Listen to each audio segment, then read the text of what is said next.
আসসালামু আলাইকুম সবাইকে। আশা করি সবাই ভালো আছেন। সবাইকে স্বাগত জানাচ্ছি আজকের ভিডিওতে।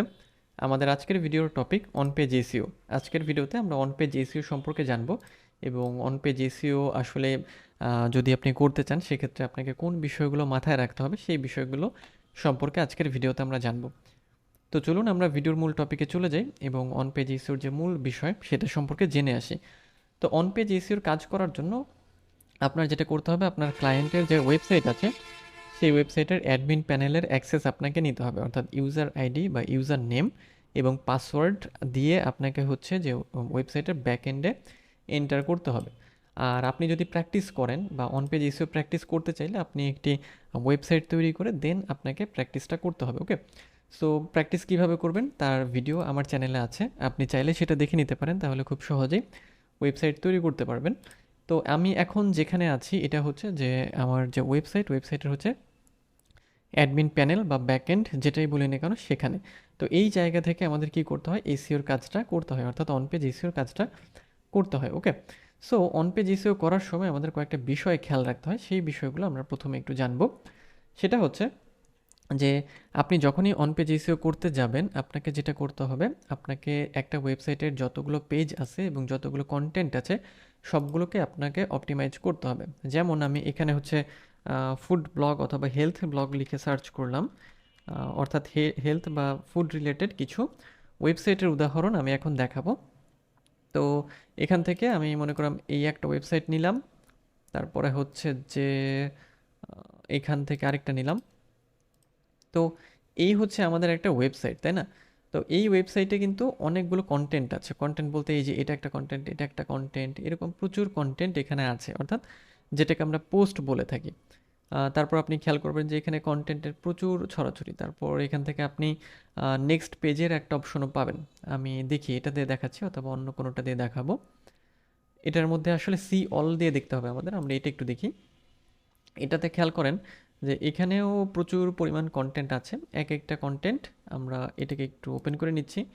তারপরে যে ভিউ মোর আছে, ভিউ মোরে ক্লিক করলে আমাদের হচ্ছে আরও পেজ দেখাবে। পেজ বলতে যে আরও কন্টেন্ট বা পোস্ট দেখাবে। সো আমি ভিউ মোরে ক্লিক করলাম, ভিউ মোরে ক্লিক করলে আরও অনেক পোস্ট চলে আসলো। তো আমাদের কাজ হবে যেটা, যে অন পেজ এসইওর ক্ষেত্রে যেটা করতে হয়, এই যে পোস্টগুলো আছে সেই পোস্টগুলো, এই যে এটা কিন্তু এক একটা পোস্ট, এই পোস্টগুলোকে অপটিমাইজের কাজ করা হয় বা অপটিমাইজের কাজ করতে হয়। তো এই অপটিমাইজ করার সময় কোন বিষয়গুলো আপনার খেয়াল রাখতে হবে সেটা হচ্ছে গুরুত্বপূর্ণ। তো চলুন আমরা সেগুলোই জেনে আসি। তো সেটার জন্য প্রথমে আমাদের যেটা করতে হবে, আমরা যখন ওয়ার্ডপ্রেসে কাজ করব, ওয়ার্ডপ্রেসে কাজ করার জন্য আপনার একটা প্লাগইনের প্রয়োজন হবে, যেটাকে হচ্ছে ইয়োস্ট এসইও বলা হয়। তো খুব সহজেই আপনি এটাকে ইনস্টল করে নিতে পারবেন আপনার যে হচ্ছে যে ওয়েবসাইট আছে সেখানে। তো এই ইয়োস্ট আবার 3 ধরনের সিগন্যালের মাধ্যমে আমাদের বোঝায় যে আমাদের এসইওটা ঠিক আছে কি না। একটা হচ্ছে লাল, আরেকটা হচ্ছে সবুজ এবং আরেকটা হচ্ছে অরেঞ্জ। তো লাল মানে হচ্ছে যে এসইওতে আসলে প্রবলেম আছে, এসইও প্রবলেম। গ্রিন মানে এসইও ওকে আছে। এবং হচ্ছে যেটা হচ্ছে অরেঞ্জ, অরেঞ্জ এখানে না নেই, আমি দেখাচ্ছি। অরেঞ্জ এখান থেকে আমি একটু দেখাই। এখান থেকে আমরা অরেঞ্জ, না অরেঞ্জ এখানেও নেই। অরেঞ্জ মানে হচ্ছে নিড ইমপ্রুভমেন্ট।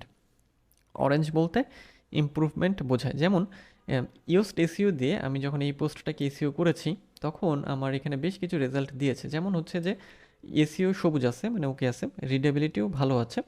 তো এসইওর আন্ডারে আমরা ফোকাস কি ফ্রেজ দিয়েছি, তারপরে হচ্ছে যে আমাদের এখানে এসইও টাইটেল দিয়েছি, স্লাগ দিয়েছি, মেটা ডেসক্রিপশন, তারপরে হচ্ছে আমরা এসইও অ্যানালাইসিস দেখেছি। এসইও অ্যানালাইসিসের মধ্যে এই যে জিনিসগুলো সব কিন্তু সবুজ হয়েছে, আগে সবুজ ছিল না।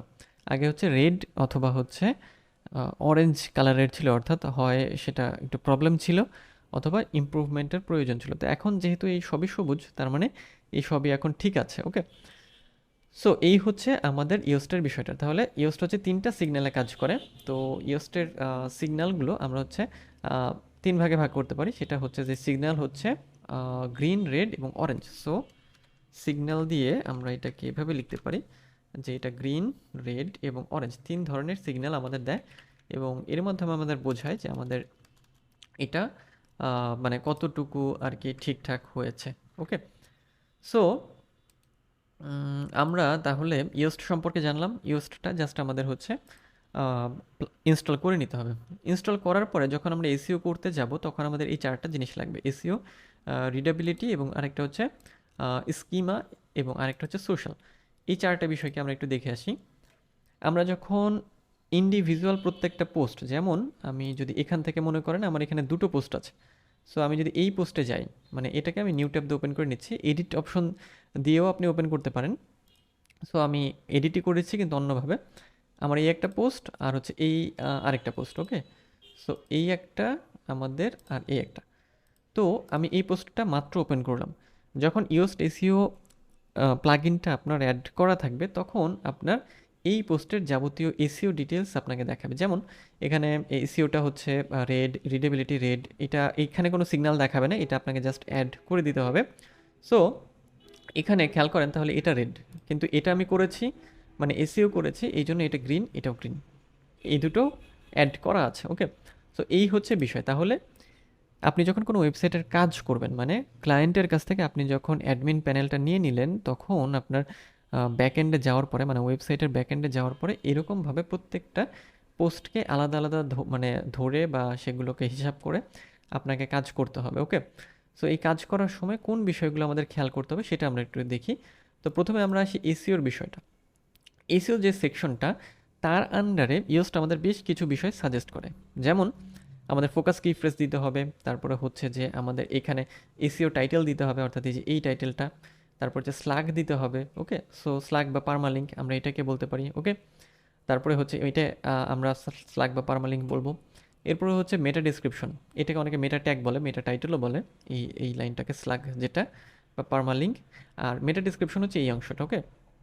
সো এখানেও আপনার কিওয়ার্ড দিয়ে এটাকে অ্যাড করতে হবে। সো সব দেওয়ার পরে এগুলো গ্রিন থাকবে, ওকে। আর এসইও অ্যানালাইসিসের আন্ডারে এই যে এসইও অ্যানালাইসিস, এই সেকশনটা আপনার কাজে লাগবে। তো এখানে বেশ কিছু বিষয় থাকবে, যেমন হচ্ছে আউটবাউন্ড লিঙ্কস, ইমেজ কি ফ্রেজ, ইমেজেস, তারপর হচ্ছে ইন্টারনাল লিঙ্ক, হ্যাঁ, কি ফ্রেজ ইন ইন্ট্রোডাকশন, কি ফ্রেজ ডেন্সিটি, কি ফ্রেজ ইন এসইও টাইটেল। কি ফ্রেজ বলতে মেইন কিওয়ার্ডের কথা বলা হচ্ছে, বা কি ফ্রেজ লেন্থ, কি ফ্রেজ ইন মেটা ডিসক্রিপশন, অমুক তমুক। তারপরে মেটা ডিসক্রিপশন লেন্থ, প্রিভিয়াসলি ইউজড কি ফ্রেজ, মানে কিওয়ার্ডের কথাই বলা হচ্ছে। তারপর স্লাগে কি ফ্রেজ আছে কিনা, টেক্সট লেন্থ ভালো আছে কিনা, এসইও টাইটেল ওয়ার্ড ঠিক আছে কিনা। এই হচ্ছে আমাদের একটা পোস্ট। আরেকটা পোস্ট যদি আমরা দেখি, দেখেন এটার যদি এসইও অ্যানালাইসিসে আমরা যাই, দেখেন রেড হয়ে আছে, মানে এটা ঠিক নেই। সো ড্রপডাউনে ক্লিক করলে আমাদের দেখাবে, দেখেন এখানে প্রবলেমস আছে 6টা। আউটবাউন্ড লিঙ্ক নেই, ইমেজ নেই, ইন্টারনাল লিঙ্ক নেই, কি ফ্রেজ লেন্থ, হ্যাঁ, মেটা ডিসক্রিপশন লেন্থ, এগুলো ঠিক নেই। গুড রেজাল্ট আছে হচ্ছে 2টো মাত্র। তো এই জিনিসগুলোকে আমাদের হচ্ছে ঠিকঠাক করতে হবে বা অপটিমাইজ করতে হবে। এটাই হচ্ছে ইয়োস্ট দিয়ে আপনি যদি এসইও করতে চান বা এসইও আপনি যখন করবেন তখন এই কাজগুলোই আপনাকে করতে হবে। তো চলুন আমরা এগুলো সম্পর্কে আরেকটু জেনে আসি। তাহলে আমরা এই দুটো বিষয় জানলাম, যে এসইও ও এখন রিডেবিলিটি। রিডেবিলিটি বলতে কি বোঝায়? রিডেবিলিটি বলতে বোঝায় যে আমরা যদি রিডেবিলিটি সেকশনে যাই, এই যে, তাহলে ইয়োস্ট আমাকে বলবে যে, মানে সাজেস্ট করবে যে এই যে পোস্টটা এটা পড়তে আসলে মানে হেল্পফুল কিনা বা এটা আসলে আই ফ্রেন্ডলি কিনা। যেমন রিডেবিলিটির মধ্যে এখানে প্রবলেমস আছে কয়টা, এখানে প্রবলেমস আছে হচ্ছে আমাদের কয়টা, একটা রেড, হ্যাঁ। আর এই দুটো হচ্ছে গুড রেজাল্ট 5। মানে এখানে মানে রিডেবিলিটি ভালো হয় কিভাবে, বা কোনো পোস্ট পড়তে ভালো লাগে যখন তার মধ্যে প্যাসিভ ভয়েস থাকে বা কনজিকিউটিভ সেন্টেন্সগুলো ঠিকঠাক থাকে, তারপর সাব হেডিং ডিস্ট্রিবিউশন থাকে, প্যারাগ্রাফ লেন্থ ঠিকঠাক থাকে, ট্রানজিশন ওয়ার্ড ঠিক থাকে, ওকে। তারপর সেন্টেন্স লেন্থ ঠিক থাকে। সো এই বিষয়গুলো ঠিক আছে, বাট এটা হচ্ছে যেহেতু ঠিক নেই, এটা ঠিক করতে হবে আমাদের সেন্টেন্স লেন্থটা, ওকে। সো এটা হচ্ছে রিডেবিলিটির বিষয়। এরপর স্কিমাতে যাই আমরা, যেটার কথা বলছিলাম। তো স্কিমার ক্ষেত্রে আপনাকে যেটা করতে হবে যে আপনার যখন আপনি এসইও করবেন আপনার কোনো পোস্টের, তখন আপনি ইয়োস্টার মাধ্যমে বলে দেবেন যে এই পেজ টাইপটা কি, মানে এটা কি ওয়েব পেজ নাকি আইটেম পেজ নাকি এফএকিউ পেজ বা কন্ট্যাক্ট পেজ বা কোয়েশ্চেন অ্যান্সার পেজ ইত্যাদি যাবতীয় বিষয় আপনি তাকে হচ্ছে বলে দিবেন। মানে এখান থেকে জাস্ট সিলেক্ট করে দিবেন। এবং আর্টিকেল টাইপ, যেমন এটাকে আর্টিকেল নাকি blog post, social media posting নাকি নিউজ আর্টিকেল, হ্যাঁ, অ্যাডভার্টাইজার কন্টেন্ট, তো যেই রিলেটেড হবে সেটা আপনাকে সিলেক্ট করে দিতে হবে। সিলেক্ট করে দেওয়ার পরে সব মানে যখন দেওয়া হয়ে যাবে সব আপনি ঠিকঠাক করবেন, দেন আপডেট দিবেন বারবার করে। যখন সব ঠিকঠাক করবেন আপডেট দেবেন। এবার সোশ্যাল।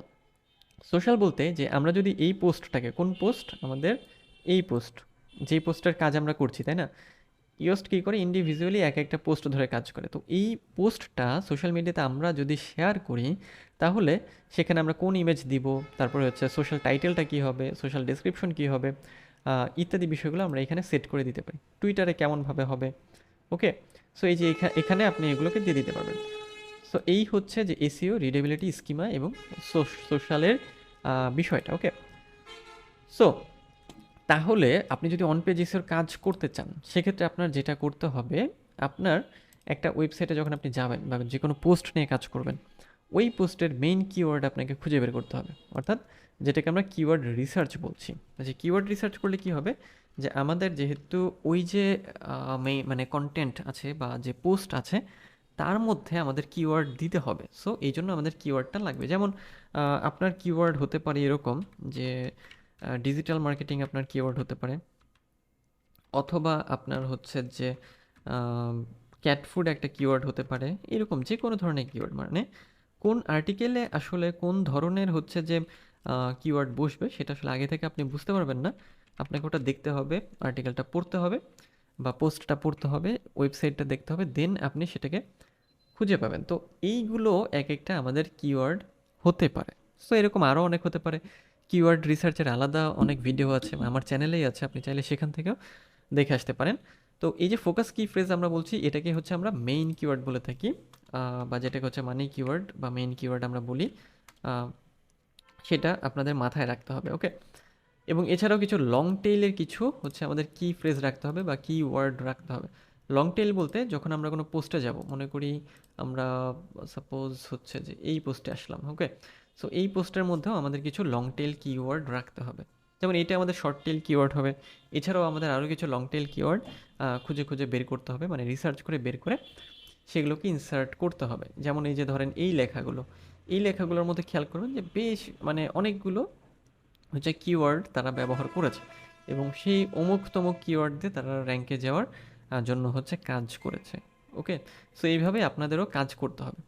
এরপরে আসে টাইটেল অপটিমাইজেশন। তো টাইটেল অপটিমাইজেশনের বিষয়টা হচ্ছে 60 ক্যারেক্টারের মধ্যে আমাদের টাইটেল অপটিমাইজ করতে হয়। তো টাইটেল জিনিসটা আসলে কি, টাইটেল জিনিসটা হচ্ছে যে এই যে দেখেন এখানে একটা আমাদের টাইটেল আছে, তাই না? এখানে আমাদের কি এই যে টাইটেল, এসইও টাইটেল যেটা, এটা আমাদের 60 ক্যারেক্টারের মধ্যে রাখতে হবে, যেটাকে আমরা হচ্ছে যে এসইও টাইটেল বলে থাকি, ওকে।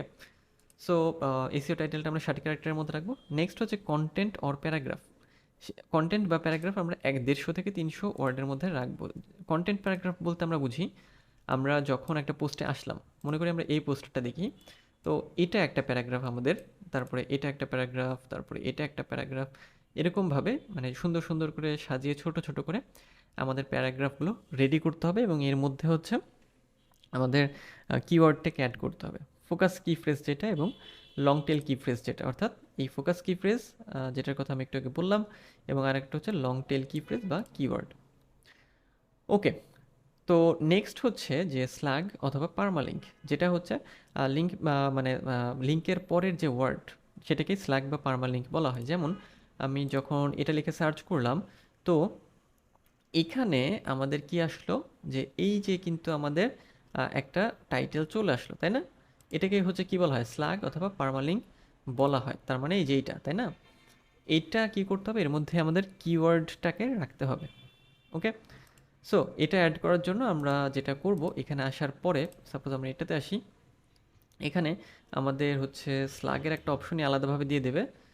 যেমন হচ্ছে আমরা নিচের দিকে যাই, এই যে নিচের দিকে আসলে আমাদের হচ্ছে এই যে স্ল্যাগ, ওকে। সো স্ল্যাগ যেটা এই লাইনটা, হ্যাঁ, এটার কথাই এখানে বলা হচ্ছে স্ল্যাগ বা হচ্ছে আমাদের পারমালিঙ্ক। এরপর হচ্ছে মেটা ডিসক্রিপশন। মেটা ডিসক্রিপশন 120 ক্যারেক্টারে আমরা লিখবো। তো মেটা ডিসক্রিপশন কোনটা? মেটা ডিসক্রিপশন হচ্ছে যখন আমি হচ্ছে এটা লিখে সার্চ করলাম, আমার প্রথমে তো এটা চলে আসলো, তাই না? স্ল্যাগ চলে আসলো, দেন এই যে অংশটা, এটাকে হচ্ছে মেটা ডিসক্রিপশন বলা হয়ে থাকে। দেখেন এটারও আছে, এটারও আছে, তাই না? তারপরে এটারও আছে। সো এই বিষয়টার কথাই এখানে বলা হচ্ছে যে মেটা ডিসক্রিপশন আমাদের 120 ক্যারেক্টারের মধ্যে লিখতে হবে। সো মেটা ডিসক্রিপশন এই জায়গাতে আপনি হচ্ছে দিবেন, ওকে। সো মেটা ডিসক্রিপশন দেওয়া হয়ে গেলে আপনাকে কি করতে হবে, মেটা ট্যাগ আপনি ব্যবহার করতে পারেন, অর্থাৎ মেটা ডিসক্রিপশনে যে যে কিওয়ার্ড আপনি ব্যবহার করবেন সেটাকে মেটা ট্যাগ বলা হয়। ওকে, মেটা ট্যাগের ক্ষেত্রে আপনার যে মেইন যে কিওয়ার্ডটা, মনে করেন এটা আপনার মেইন কিওয়ার্ড বা এটা, সেক্ষেত্রে ওগুলোকে অ্যাড করতে হবে ওই মেটা ডিসক্রিপশনের ওই 120 ক্যারেক্টারের মধ্যে। নেক্সট হচ্ছে অ্যাঙ্কর টেক্সট বা অ্যাঙ্করিং। এটা হচ্ছে যে আমরা কি করব, মেইন কিওয়ার্ডটা বাদে আমরা অ্যাঙ্কর টেক্সট করব। অ্যাঙ্কর টেক্সট বলতে কোনো টেক্সটের মধ্যে হচ্ছে লিঙ্কটাকে ইনসার্ট করে দেওয়া বোঝায়। তো অ্যাঙ্কর টেক্সট আমরা কি করব, মেইন কি ফ্রেজ বাদে অন্যান্য যে কোনো শব্দে আমরা অ্যাঙ্কর টেক্সট করব। অর্থাৎ আমাদের যদি এটা মেইন কি ফ্রেজ হয় বা মানে মেইন কিওয়ার্ড হয়, তাহলে এটা বাদে অন্যান্য জায়গাতে আমরা কি করব, অ্যাঙ্কর টেক্সট করব। যেমন আমি এখানে করেছি, তারপরে হচ্ছে যে অন্য আরেকটাতে করেছি, এই জায়গাতে করেছি, কিন্তু এটাতে করিনি, ঠিক আছে? অর্থাৎ আমাদের যে প্যারাগ্রাফটা থাকবে সেই প্যারাগ্রাফের মধ্যে মেইন কি ফ্রেজ বা কিওয়ার্ড যেটাই বলি না কেন, সেটা বাদে অন্য জায়গাতে আমাদের অ্যাড করতে হবে। ওকে, আচ্ছা, তাহলে আমরা এইটা জানলাম যে আমরা অ্যাঙ্কর টেক্সটের বিষয়টা করব। এবং নেক্সট হচ্ছে ইমেজ অল্ট অ্যাট্রিবিউট বা ইমেজ অল্টারনেটিভ অ্যাট্রিবিউট। এটা হচ্ছে যে যখন আমরা কোনো ইমেজ অ্যাড করব, ওকে, সো ইমেজ অ্যাড করার পরে এই যে ইমেজের একটা অল্টারনেটিভ টেক্সট দেওয়ার একটা জায়গা আছে। তো অল্টারনেটিভ টেক্সট বলতে যেটা হয় সেটা হচ্ছে যে সার্চ ইঞ্জিন বুঝতে পারে যে এই ইমেজটা আসলে কি রিলেটেড, এই জন্যই আমাদের অল্টারনেটিভ টেক্সটটাকে অ্যাড করতে হবে। তো অল্টারনেটিভ টেক্সটে কী হবে, যে কিছু কিওয়ার্ড দিয়ে আপনার ইমেজটাকে রিনেম করতে হবে বা সেটাকে আপনার একটা নাম দিতে হবে। যেমন আমি এখানে একটা অল্টারনেটিভ টেক্সট দিয়ে রেখেছি। ওকে, সো এই বিষয়টার কথাই এখানে বলা হচ্ছে। ওকে, সো বেশ কয়েকটা বিষয় আমরা জানলাম যে অন পেজ এসইও করার সময় এই বিষয়গুলো আমাদের কাজে লাগবে।